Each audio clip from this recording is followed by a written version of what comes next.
So in this video I'm going to discuss about the ferrocene. So dicyclopentadienyl iron.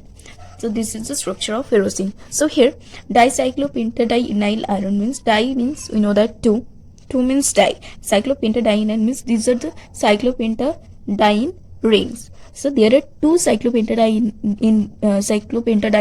rings. That means dicyclopentadienyl, and iron means there are one iron atom.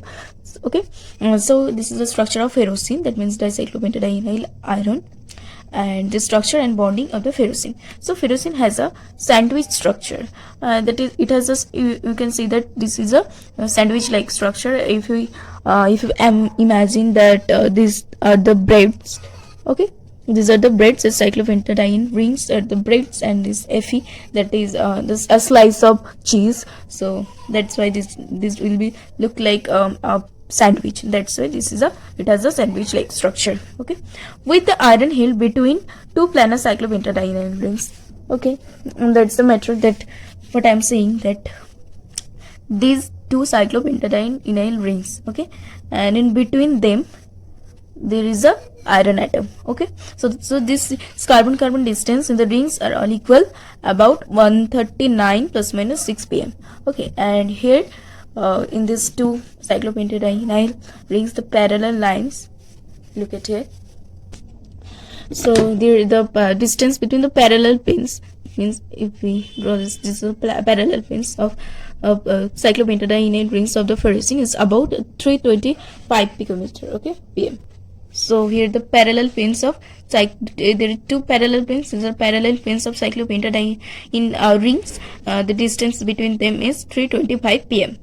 Okay, and here the next point is relative orientation of the cyclopentadiene rings of the ferrocene depends on the physical state. Okay, so in solid state the cyclopentadiene rings are arranged in the staggered conformation. So look at here, this is the staggered conformation of the ferrocene that is in solid state that exists as the cyclopentadiene rings are arranged in a staggered conformation. That is the structure of the ferrocene in solid state. Okay, so for the gaseous phase. So in gaseous phase the cyclopentadienyl rings, that is CP rings, are in the eclipse form.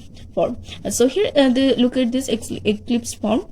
This in gaseous phase the ferrocene in ferrocene the cyclopentadienyl rings are arranged like this. Okay, and these observations indicate that the energy difference between the eclipsed and the staggered configuration is not very high, and the rotational barrier of the cyclopentadienyl ring is not high, also not high. Okay, and the next is and here it has been established or estimated that in ferrocene the rotational barrier of the rings in gas phase in only about 4 to 5 kilojoule per mole, and the energy difference between the two configurations is comparable in the magnitude to the intermolecular forces. Okay, so here in the solid state it is believed that the preference of the staggered configuration in solid state of ferrocene is because of the crystal packing forces. Okay, that is because of the crystal packing forces. So the next is bonding. So in bonding there is this ferrocene means Fe, cyclopentadienyl means C5H5 whole 2, that is bicyclopentadienyl iron. Here if Fe atom, that is iron atom, has 8 valence electrons, and C5H5 we get 5 electrons, and there are 2 CP rings. So 2 into 5 plus 8 we get 18 electrons. Okay, that obeys ferrocene obeys the 18 electrons rule. That's why it is the 18 electrons. So note, you can write it as a note that for chromium CP whole 2 the mu observed value, that is 3.2 Bohr magneton, that is Bm. Okay, value is greater than the mu spin value. Okay, 2.8 Bohr magneton. So it may be due to the contribution of the high spin state, suggesting the existence of the spin state isomerism. Okay, that is a note. So now I'm going to the next point, that is properties of the metallocenes in terms of the molecular orbital energy diagram. Okay, so the explanation of the 18 electrons rule in metallocenes. So it has been already mentioned that all the bonding and non-bonding molecular orbitals can be filled in by replacing the 18 electrons. Okay, so it explains the 18 electrons for stability of the metallocenes. It is attained in the Cp whole 2 bicyclopentadienyl iron, and it is quite stable. Okay, this ferrocene is quite stable. However, there are many quite stable metallocene failing to satisfy the 18 electrons rule. Okay, so let's see the metallocenes. So here look at the two metallocenes, that is the ferrocenes and the cobaltocene. And for it obeys the 18 electrons, and it has, or you can say that it has 18 electrons, and this is the 19 electrons. That's 19 electrons, means 9 electrons in these valence shells of cobalt. That's why 5 into 2, that is 10, plus 9 equals to 9 electrons. And that is stable, quite stable than this cobaltocene, and because the last electron is going to the bonding amines, and here the last electron is going to the some anti-bonding amines, so that's why that is unstable, and it is quite stable than this cobaltocene. Okay, so justification here, there's some metallocenes are there, so that is FeCp whole 2, that is that obeys the 18 electrons rule, and CoCp whole 2, that it has a 19 electrons, and NiCp whole 2, it has 20 electrons. So here metal carbonyl bond, that is in PM, that is 2065 for this metalocene, that is ferrocene, and cobaltocene. For cobaltocene it has 212.0 or 212 pm. Okay, and for this nickelocene, that is 219.7 pm. Okay, that is going to the weak and weaker. Okay, so that's why ABM are filled up. That's why these are unstable, and it is quite stable than this. Okay, so let's see the reasons. So here the stability of the ferrocene with 18 electrons compared to that of the cobaltocene with 19 electrons, and nickelocene, that is nickel Se5H5 whole 2 with 20 electrons. So here cobaltocene and nickelocenes have 1 and 2 electrons in their ABMO, whereas ferrocene has none.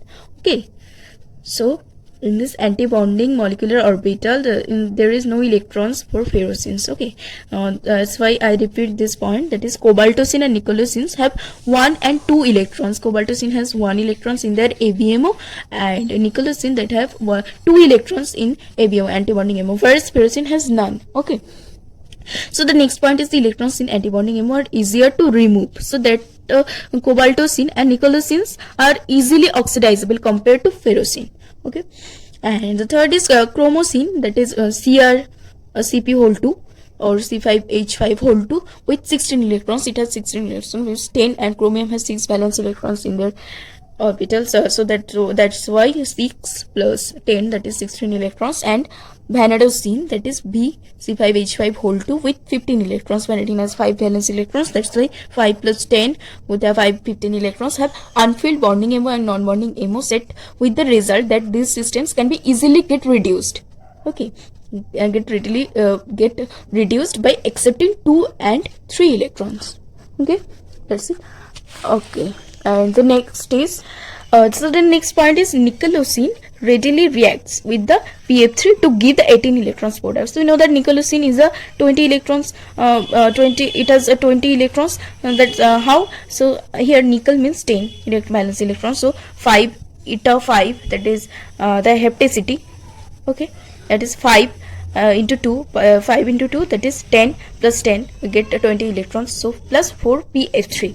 So what we get? Nickel PF3 whole 4 plus organic products. Okay, so here nickel PF3 whole 4 are 18 electrons. Okay, 18 electrons compound. So that's why we get nickelocene readily reacts with PF3 to give 18 electrons product. So 20 electrons to 18, we get with 18 electrons products after reacting PF3 with nickelocene. Okay, that's it. So in ferrocene, that it has 18 electrons, is unreacted towards I2, but cobaltocene, that is CoCp whole 2, it has a 19 electrons. It's readily oxidized to cobaltocenium ion, that is here CoCp whole 2 plus, that is the cobaltocenium ion. Okay, it has 18 electrons to attain the 18 electrons configuration. Okay, so here look at this equation, that is 2Co eta 5 Cp whole 2, that means here cobalt, so 19 electrons obviously. So 10 plus 9 is 19 electrons. So from here, after reacting with I2, we get what we get? We get 2 CO eta 5 Cp whole 2, where 5 into 2, 10 plus cobalt has valence electrons 8, that is cobalt is 9, 19, it is a plus charge. Okay, that's why it has plus charge. That 1 electrons will be deducted from this. So from 19 to 18 electrons, that's why it obeys the 18 electrons rule. That's why that is more stable than this. Okay, that is stable compound. Do you get a stable compound? Okay. So I'm going to the next topic, that is reactivity. So here in reactivity, benzene cannot undergo Mannich reaction, but cyclopentadienyl rings of the ferrocene can undergo the reactions. So it indicates that the cyclopentadienyl rings in ferrocene, that is FeCP2, are more electron rich than the benzene ring. Okay. So thus in this regard, that is in terms of electron density in the ring, this cyclopentadienyl rings of the ferrocenes are comparable to the thiophene and phenol. Okay. The product dimethyl aminomethyl ferrocene in an important starting material, so for the preparation of many order derivatives. Okay, so here look at this, we get from this to after reacting with NaOH we get these products. Okay, these products and these products. So I'm going to the next topic, that is metallation. So here in this metallation, it can be readily done by the using RLI. R means you can RLI means you can say that as an example, that is NBULI. Used after using NBULI, it can be readily done by using NBULI. So it may be noted that the benzene can also experience the metallation in the same way. Okay, if we take this as benzene plus NBUL, what we get? We get phenyl lithium plus C4H10. Okay. So metallation of the organometallic compounds, that is mercuration, and you can note the 66 plus Ag2 plus, what we get? We get this, and C6H5, that is benzene plus AgOAC whole 2, what we get? We get this. Okay. So for the ferrocene, metallation of ferrocene, so after reacting NBULI we get this structure, that is an important reaction. Okay. So this easy metallation process supports the typical aromatic system in the cyclopentadienyl rings of ferrocene. Okay, this in this the lithium derivatives obtained may be used in many reactions to prepare the ferrocenyl derivatives. Okay, so so look at these reactions of our metallation process readily in ferrocene, that is after using NBULI we get these products, and after then again we use NBULI, what you get is the dimetallation, okay, product. That is, here is also in the first cyclopentadienyl has a lithium atom, and there is also a lithium atom. So after dimetallation we get this product. So here in the lithium derivatives may be utilized in making many ferrocene derivatives, that is after using so from this these are the equations, you can note these equations. There is not don't need to tell about anything like this. Okay.